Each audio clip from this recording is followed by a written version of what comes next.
एक दिन बड़ा खरगोश गहरी नींद में सो रहा था, जबकि छोटा खरगोश भूख से तड़प रहा था। उसने खुद से बड़बड़ाते हुए कहा, जंगल के सभी जानवर मूर्ख हो गए हैं। मैं भूख से मर जाऊंगा। इससे अच्छा है कि कुछ खाकर मरूं। इतना कहकर वह अपनी जान की परवाह किए बिना जंगल के फलदार पेड़ों की ओर भागा और वहां गिरे हुए फल खाने लगा। तभी वहां से एक रंग बिरंगी बड़ी तितली उड़कर आई और बोली, तुम्हें इस जंगल के फल नहीं खाने चाहिए। क्या तुमने राजा का आदेश नहीं सुना? छोटे खरगोश ने जवाब दिया, अगर मैं कुछ नहीं खाता तो भूख से वैसे ही मर जाता। अचानक झाड़ियों से एक गहरी गुर्राहट सुनाई दी।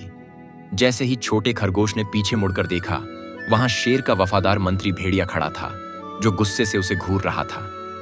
भेड़िए ने दहाड़ते हुए कहा, तुच्छ खरगोश, राजा के आदेश की अवहेलना करने की तेरी इतनी हिम्मत, तेरी मौत निश्चित है। इतना कहकर भेड़िए ने छोटे खरगोश को निर्दयता से मार दिया। यह सब रंग बिरंगी तितली दुखी होकर देख रही थी। संयोग से पास के पेड़ पर मंकू बंदर भी यह दृश्य देख रहा था।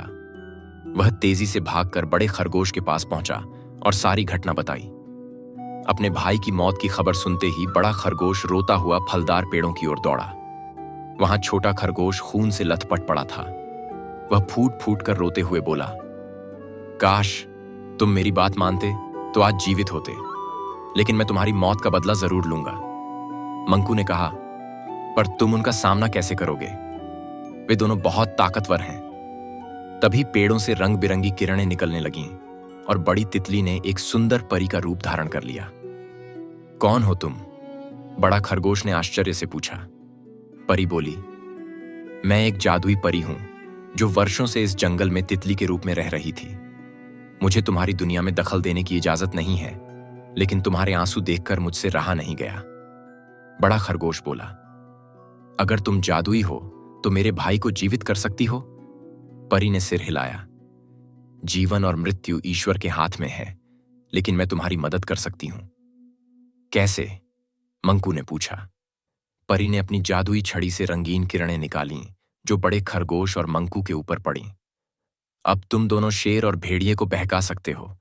तुम्हारे शब्दों पर वे आंख मूंदकर विश्वास करेंगे, लेकिन यह जादू थोड़ी देर ही रहेगा। जल्दी जाओ। बड़ा खरगोश और मंकू दौड़कर शेर और भेड़िए के पास पहुंचे।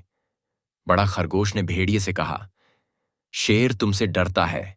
वह जानता है कि तुम उससे ताकतवर हो और इसलिए तुम्हें मंत्री बनाकर काबू में रखा है। उधर मंकू ने शेर से कहा, भेड़िया तुम्हें मारकर जंगल का राजा बनना चाहता है। जादू के प्रभाव से दोनों को यह बातें सच लगने लगीं। वे एक दूसरे पर टूट पड़े और खतरनाक लड़ाई छिड़ गई। कुछ ही देर में दोनों गंभीर रूप से घायल हो गए और तड़प तड़प कर मर गए। जंगल में खुशी की लहर दौड़ गई। सारे जानवर फलदार पेड़ों के पास पहुंचे, जहां परी पहले से उनका इंतजार कर रही थी। परी ने कहा, अब मेरा भेद खुल चुका है, इसलिए मुझे जाना होगा। लेकिन याद रखना, कभी भी मुसीबत से घबराना मत। अगर तुम एक साथ होकर अपने दिमाग की शक्ति का इस्तेमाल करोगे तो किसी भी समस्या का सामना कर सकते हो। इतना कहकर परी अदृश्य हो गई। जंगल के सभी जानवर खुशी खुशी रहने लगे।